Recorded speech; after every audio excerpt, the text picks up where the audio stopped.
बिस्मिल्लाहिर्रहमानिर्रहीम। अस्सलाम वालेकुम। परवरदिगार आपको शाद व आबाद रखें, जहाँ रहें खुश रहें। आज मैं अपनी वीडियो उन लोगों के लिए बनाने लगी हूँ जो कि बीमार रहते हैं और वो रोटी खाना उनके लिए मसला होता है। वो सिर्फ डबल रोटी या लिक्विड चीज़ों पे ही गुजारा करते हैं। तो ऐसी चीज़ होनी चाहिए जो कि उनको ताकत दे। मैं बनाने लगी हूँ दलिया चिकन के साथ। और ये इसके लिए जो मैंने अज़ा लिए हैं, दलिया लिया है मैंने 1 प्याली, उसमें मैंने मसूर की दाल ली है और साथ में ही मूंग की दाल ली है। ये मैंने 2-2 चम्मच डाल लिए हैं। इनको हम बॉयल करने के लिए रख देंगे और इनको अच्छा तरीके से बॉयल करना है ताकि ये बिल्कुल लिक्विड बन जाए। ये मैंने मसाले के लिए जो अज़ा लिए थे वो है अदरक लहसुन का पेस्ट, टमाटर और प्याज। इनको मैंने ग्राइंड करके ये पेस्ट के ऊपर चढ़ा दिया है और 1 चम्मच सिर्फ मैंने ऑयल डाला है। ऑयल का इस्तेमाल मैंने ज़्यादा नहीं किया है इसलिए कि बीमारों के लिए ऑयल ज़्यादा नुकसानदायक होता है।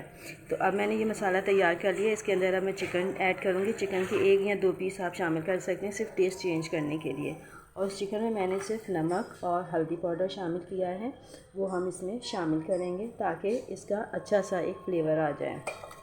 ये देखें, अब ये मैंने ये चिकन इसमें शामिल कर दी, नमक और हल्दी शामिल की हुई है साथ में। और इसके अलावा इसमें हमने मिर्चें बिल्कुल भी नहीं डालनी है क्योंकि मिर्चों का इस्तेमाल जो है वो नुकसान का बायस होगा और कुछ मरीज़ जो हैं वो फीकी ग़िज़ा खाते हैं। तो आज हम ऐसे लोगों के लिए कि जो मिर्चें नहीं पसंद करते हैं, जिनके लिए मिर्चें मना हैं, उनके लिए ये रेसिपी बना रहे हैं।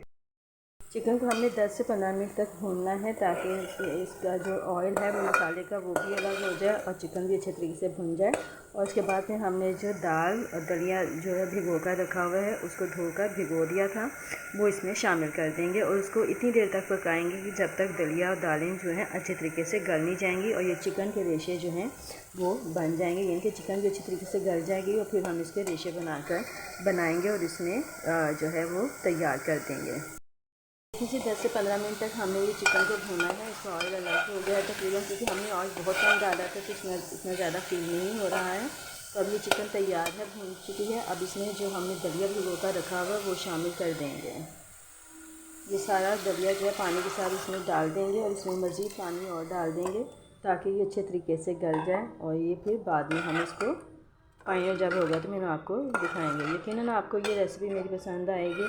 अगर मेरी रेसिपी आपको पसंद आए तो कमेंट ज़रूर कीजिएगा और इसी तरीके से आप भी अपने घर में मेरी रेसिपी को फॉलो करें अपने पेशेंट्स के लिए कि जो कि जिनके पेशेंट बहुत ज़्यादा तकलीफ़ में हैं या बीमार हैं, वो खा नहीं सकते हैं रोटी वगैरह, तो उनके लिए भी ये बेहतरीन एक डिश है जो कि उनके लिए सेहत और ताकत का बाइस बनेगी। जी हमने पानी डाल के इसको रख दिया है। अब हम इतनी देर तक पकाएंगे जब तक कि ये गल नहीं जाएगा। अगर हमें मज़ीद पानी की ज़रूरत पड़ेगी तो हम मज़ीद इसमें पानी और शामिल कर देंगे। अब इसको हल्की आंच पे 1 घंटे तक पकने दें।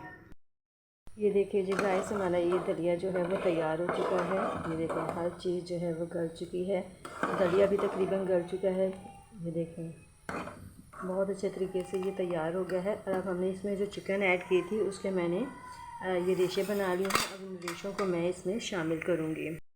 मैंने बोटियों के रेशे बना लिए थे, अब इनको मैं इस दलिया में शामिल कर दूँगी। और ये दलिया जो है, चिकन और दलिया जो है बहुत मज़ेदार बनेगा और आप इसको ज़रूर ट्राई कीजिएगा। यकीनन आपको मेरी ये रेसिपी पसंद आई होगी, आप इसको फॉलो करें। अब नेक्स्ट वीडियो तक के लिए मुझे इजाज़त दीजिए। खुदा हाफिज़।